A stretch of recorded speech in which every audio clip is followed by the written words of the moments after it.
Hey guys, I am the 50s Kid and welcome to another video on the E46 BMW. This video is about the CCV system. Yes, this is that video that I teased a long time ago that I've been promising forever.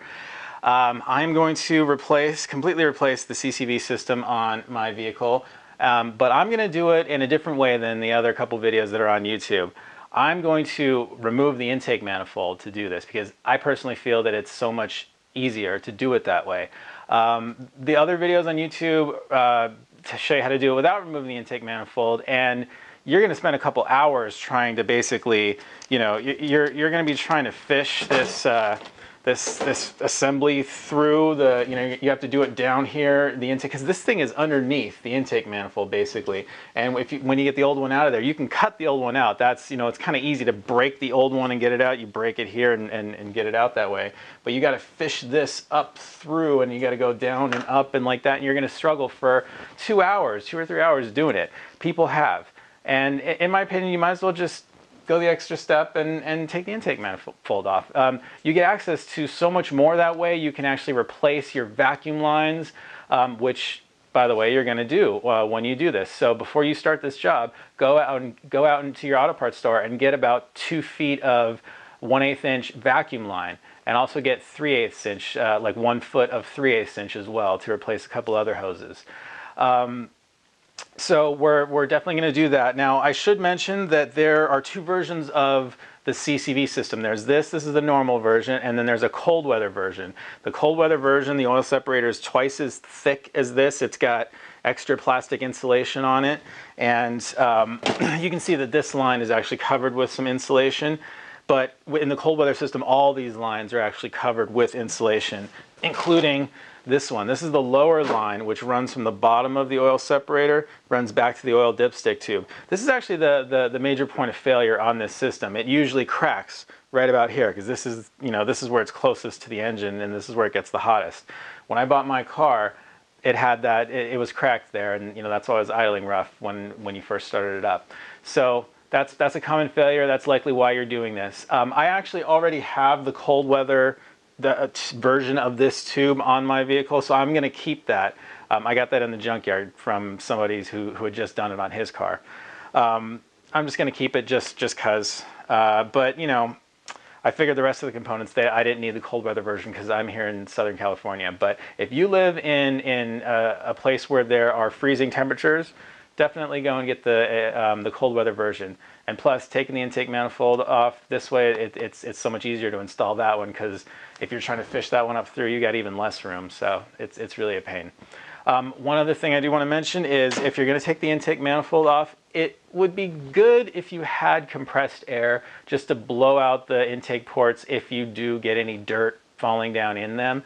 If you don't have an air compressor, get a can of compressed air that you use to blow out your keyboard with. That'll definitely do the job. And as long as you're careful, you'll be fine. So anyway, enough yammering. Let's get started with the job. Well, you might be saying, Jason, my engine does not look like this at all. What the hell? Well, I would say to you, you need to go and check out a video of mine called E46 Common Item Removal, because I have already removed what I call all of the usual suspects. And I have another video that tells you how to do all of this. So if you have not seen that video, go take a look at that video now. I will put a link right here. And that video will show you how to get basically to this point. But I'm leaving all of that out of this video so that this video will kind of be a little bit shorter. So first things first, we need to disconnect the battery. You come back here to your trunk and get this panel loose. There are two little plastic clips that hold it in, which I do not have. So here we have our battery. We're gonna just disconnect the negative terminal here.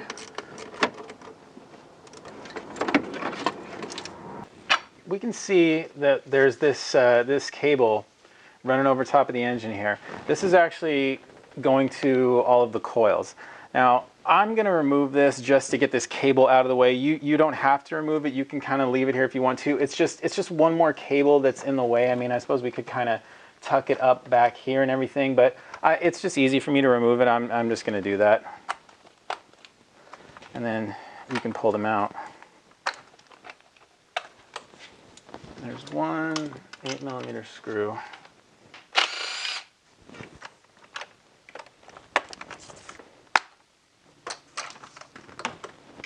Here we go. We need to remove the oil dipstick tube. There's a 13mm bolt right there.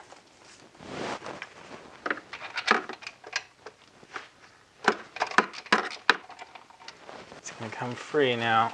There's a bracket on it, and there's one of these tubes is kind of stuck in it, so it's basically one of these right here. Just a little plastic retainer thingy, and just reach in there and get the tube out of there. Now, there's also the old CCV tube, which is here, and we're going to need to pry that off. And what I use to get rubber things off of other things is silicone spray, because silicone is rubber safe and lovely stuff. There we go. So that CCV hose that I just took off, that's where the oil, that's how the oil drains into the tube. Now you want to examine your dipstick when you get it off, because you'll notice this end. See how it's shaped like that, right? The oil actually drains into this tube here, and then it falls down this outside channel and down in here. Now this is going to get clogged. If you live in a cold weather climate, you're very likely going to see like yellow mayonnaise-y looking stuff, and that's oil and water that have been emulsified. So you want to clean this out. You want to use something like acetone will work really well. What I would probably use, if you're looking for the best cleaner, get mass airflow sensor cleaner, because that is a combination of acetone and toluene, which are some good solvents, and that's probably going to dissolve anything you got in there. Now I'm going to get the electronic distribution box loose. It's got 3 bolts. One here, and there's another one here underneath the throttle body. Careful, don't drop these. Again, I can feel that there's one higher and then one lower, more towards the front and lower. And you can obviously tell this is a bolt that wants to fall and get lost. This is actually a nut, I believe. Oh, and I almost lost it. Now that electronics box is free. And what we're going to start doing is disconnecting things. Now you'll notice these cables are, these connectors, their cables are just long enough to go to just like one thing. I mean, where else is this going to go but that connector right there? Same thing for down over here. There's one on the alternator right here. There's one right here on the evap purge valve. There's one on the oil housing back down here. All of these connectors are keyed, so you can't put them into the wrong place even if you tried. So this is actually pretty well organized, to be honest with you, for a vehicle wiring harness. So you just kind of follow each one of the cables and get them disconnected. So I want to disconnect the evap purge valve from underneath the manifold right here. It's hooked into this bracket. There's just a little rubber mount that it's on, and I'm going to hit that rubber mount with the silicone spray. It'll make it so much easier to just slip right off. Otherwise you're struggling with it. And now I can turn it over, and I want to disconnect this hose from it. And all you got to do is push down on that clip. Now here we kind of have a pretty decent view of one of the CCV hoses. You can see it snakes up from up here down through the space between ports 1 and 2. And then it goes through this. See how this main intake runner runs down? It runs through that, and the CCV is actually right in back behind here. Okay, time to finish getting this connector off. Yeah, well, a screwdriver also would have worked well with that. So there's just one more connector that we got to remove, and it's that one that's running towards the back of the intake manifold. not gonna be able to get the camera in there to see it, but it's just one of those things where you push on it and it comes off. Pretty easy. I'm gonna remove the idle air control valve. There are 240 Torx. There. And there. Don't lose these bolts.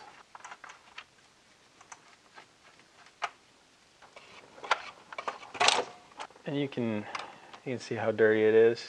We'll clean it up later. And now you can see the bolts, the upper bolts for the throttle body. And the lower ones, you can feel for them. It's actually one in there and one there.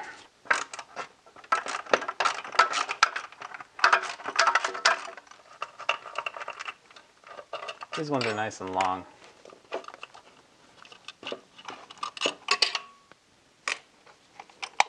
Oh, it just comes loose just like that. I'll also be cleaning the throttle body. We need to disconnect the positive cable from up here. It takes a 19mm wrench.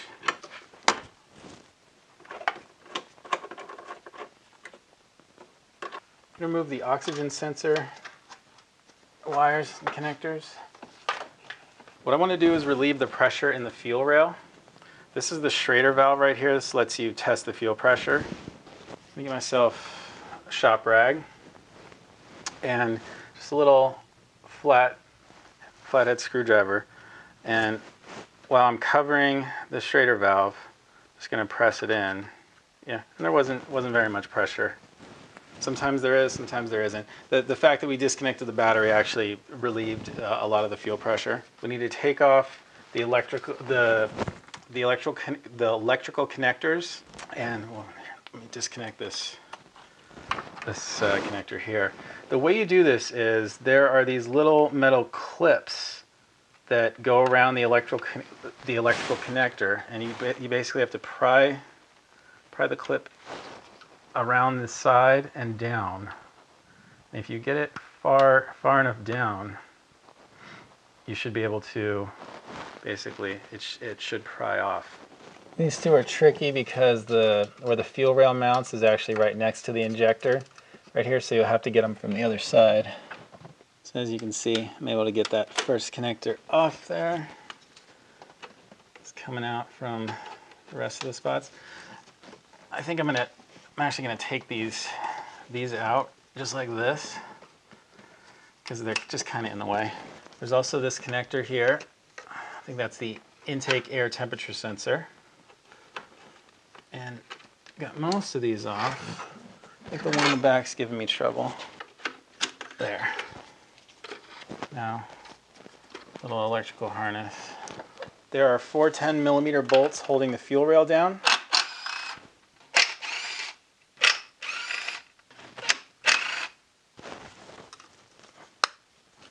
These clips up top that you just kind of pry off. There will be fuel that spills, just so you know. You can put a rag down underneath as you get each one off.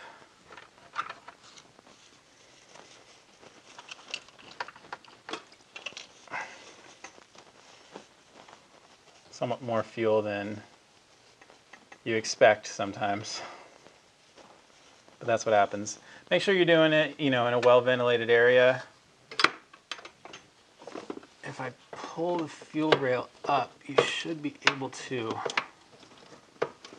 I kind of really want to show you this rather than doing it blind. Yeah, okay. So we can see here, that's the fuel line right there. That little green thing, or it's blue actually. That's a quick disconnect fitting.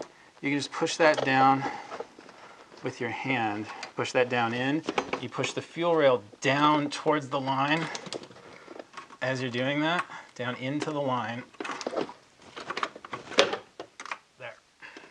Just push down and pull out, and it'll come out. And yeah, you can see there's gas. Just don't be smoking. No open flames around this.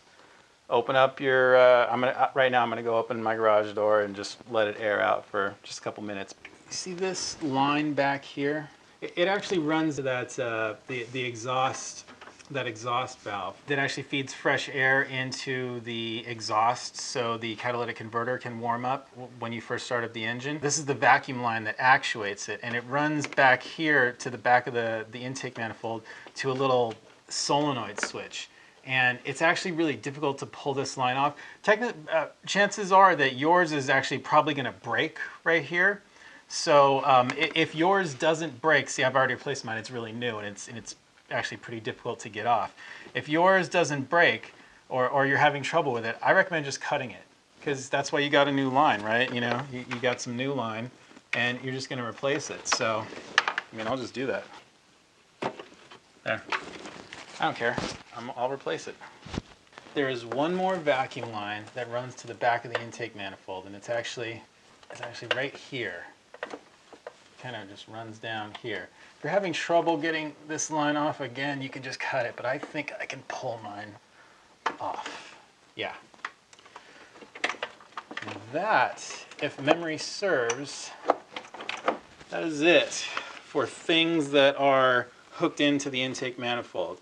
It might seem like a lot, but it's really not. It's just fuel rail and vacuum lines and electrical harnesses. There's a 12mm plastic nut that is holding the positive cable to the intake manifold. We're going to fish this through the intake manifold as we take it off. There are 9 11mm nuts holding the intake manifold on at this point.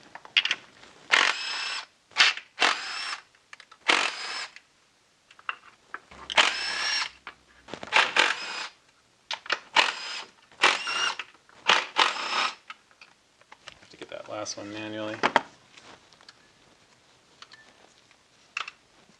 Well, I lost one of the nuts, so I'll have to retrieve it when I take the manifold off.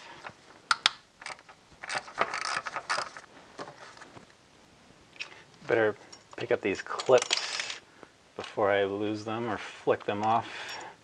Trust me, it is possible to lose bolts and nuts down this engine and for them to not hit the ground and for you to never find them again. So try not to do that if you possibly can. That bolt is holding the intake manifold on from below, and we need to remove it. It's a 16, and I've got a 6-inch extension. Should allow me to crack it free very nicely. There we go. It is now time to pull the manifold. You're going to want to have some side cutting pliers handy, because there are some lines that are zip tied underneath the manifold. I forget exactly what they were. I'll remember once I take it off. There's also a little plug that looks a lot like those. Looks a lot like this right here. One of these. There's one of these that's clipped to the clipped underneath the manifold. I don't know why, but we'll have to get that out as well. And this is the cable that's going to need to be fished through. Actually, I'm just gonna try to push it through the front here first, because it's going to want to go down through like that. Basically, we just pull it up and away, and then we can start feeding this cable down through here. Just kind of like that.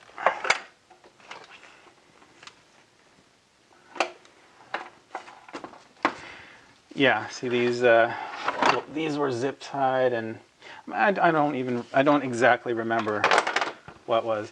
And this right here is that harness I was talking about. It actually clips into here. I obviously didn't put it back in there, or it just came out as I was pulling it up. It looks like it would be a good idea to disconnect that vacuum tube from the elbow there as you're pulling this out of here. Should have told you that before we started, but now you know. The purge valve, the only reason we kind of took it out of there was to disconnect, was so it would be easier to disconnect that line from it. But once it's disconnected, I guess obviously it would be better to just put it back onto the intake manifold. And as you can see, I don't have a lot of dirt because I've already had it off and I've already had it cleaned.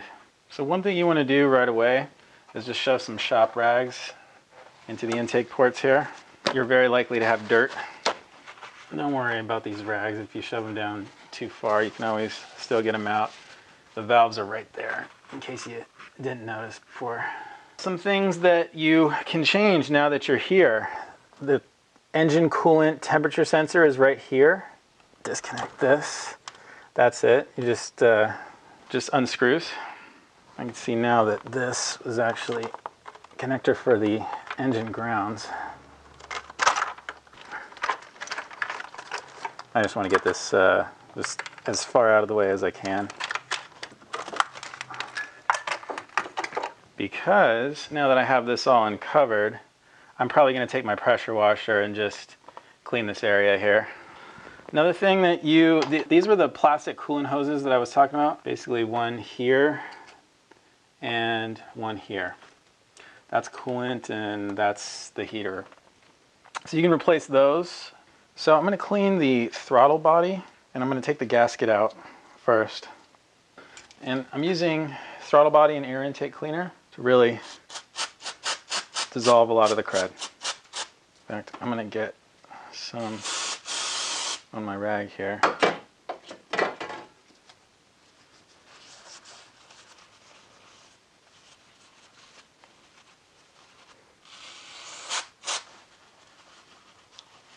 Cool. There we go. Pop the gasket back in. This gasket can go in either way. It's about the same. So now I'm going to clean the idle air control valve. Same throttle body cleaner.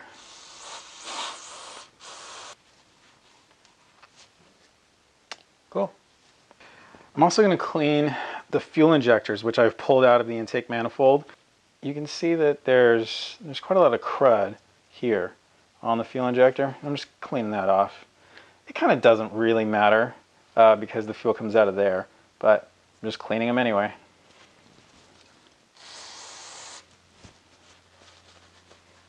So here's the intake manifold. I'm going to take off the CCV tube from up here. Sometimes it's just easier to get these tubes out if you cut the old plastic rings that are on them. I'll also sort of break off this side too. There. If I just break off that ring, then I can just pull it out. Now, for the tube down here, I'm probably going to do the same thing. Let's also use this. Yeah. There we go. So, to get the CCV separator out, there are two 25s. And this is a 20. Okay, we're going to have to live with a 20 because that's all I got. So, T20 will work. So this is how you would have to get it on if you were doing this while the intake manifold is off the car. You'd have to kind of do this.